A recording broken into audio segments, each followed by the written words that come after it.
For more on the assassination of former Pakistan Prime Minister Benazir Bhutto, we are joined now by Republican presidential candidate Rudy Giuliani. Mr. Mayor, thanks so much for being with us tonight. Thank you, Rich. Thanks for having me. Now, Mr. Mayor, you've obviously, throughout this campaign, you've talked very forcefully about being on offense on the war on terror. What does being on offense mean in the context of Pakistan, where we don't have troops on the ground and there's a sovereign government there that we don't have a lot of control over?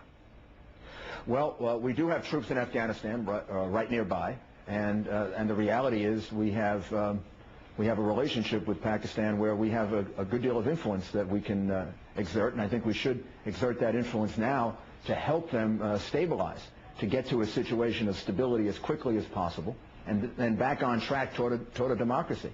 Now, how do we do that? How do we help them stabilize?